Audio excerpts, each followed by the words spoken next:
దేవుని యొక్క ఘనమైనటువంటి నామములో ఛానల్ను వీక్షించున్న ప్రతి బిడ్డకు ప్రభు పేరిట శుభాభివందనములు తెలియజేసుకుంటూ ఉన్నాను. ఈ దినం దేవుడు మనకు ఒక నూతనమైన వాగ్దానం ఇచ్చాడు. ఆ వాగ్దానం ద్వారా మనం నడిపించుటకు ఆయన సిద్ధంగా ఉన్నాడు. ప్రియ విశ్వాసి, మీరు సిద్ధంగా ఉన్నారా? ఉన్నట్లయితే సామెతల గ్రంథము 11వ అధ్యాయము 5వ వాక్యం, యథార్థవంతుల నీతి వారి మార్గమును సరళం చేయును. దేవుడు స్పష్టంగా తెలియజేస్తూ ఉన్నాడు. ఎవరు యథార్థవంతులు? ఈ యథార్థవంతులు ప్రవర్తన ఏ రీతిగా ఉంటుంది? దేవునికి అనుకూలంగా ఉంటుందా? లోకానికి అనుకూలంగా ఉంటుందా? ఒక్కసారి మనం జ్ఞాపకం చేసుకోవాలి. ఎప్పుడు కూడా యథార్థవంతులు దేవుని యొక్క యథార్థమైన మార్గాన్ని విడవక ఆయన్ని వెంబడిస్తూ ఆయన యొక్క మాటలు యథార్థమైన మాటలు కనుక ఆ మాటల ప్రకారం ఈ లోకంలో ఎవరైతే జీవిస్తూ ఉంటారో వారే యథార్థవంతులు. అలాంటి వారు నీతి తప్పక ఈ లోకంలో వారి యొక్క నీతి దేవుని నీతిగా మార్గాలను ఏర్పాటు చేస్తుంది.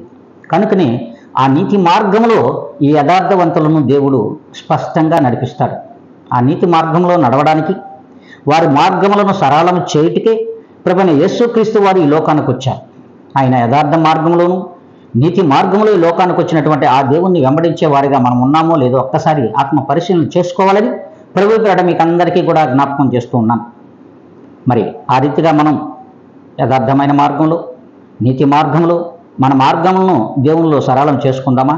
అలాగైతే ఈ దినమునందే మీ యొక్క హృదయములలో ఒక స్థిరమైనటువంటి నిర్ణయం తీసుకుని ఆయన యొక్క ప్రార్థనలో ఏకీభవించాలని ప్రభు పేరిట మనవి చేసుకుంటూ ఉన్నాను. పరిశుద్ధాత్మ దేవుడా, పరిపూర్ణుడా, కృపా సత్య సంపూర్ణుడా తండ్రి, మీ పాదములకు ఎనలేని వందనములయ్యా. అయ్యా, మాలో నైనా అనీతి, అవిధేయత మరి ఈ లోకంలో ప్రతి విశ్వాసలో పెచ్చురిల్లుచుండగా ప్రతి బిడ్డను కూడా ఒక్కసారి జ్ఞాపకం చేసుకోండి. మా ప్రభువా, మీరు ఇచ్చినటువంటి ఈ యొక్క వాగ్దానం ప్రకారంగా యథార్థవంతులను నీతి మార్గములో సరళముగా నడిపిస్తుంది అంటున్నావు. మరి ఆ నీతి మార్గములో మేమందరం కూడా సరళముగా మీలో నడవడానికి కృపా కనికరములు చూపమని వీక్షించుతున్నటువంటి ప్రతి బిడ్డను కూడా మీ చేతులకు సమర్పించుకుంటూ నన్ను నేనుగా మిక్కిలిగా తగ్గించుకొని యేసుక్రీస్తు యొక్క గొప్ప ఘనమైన నామములో అడిగి వేడుకొని ప్రార్థిస్తున్నాను మా తండ్రి.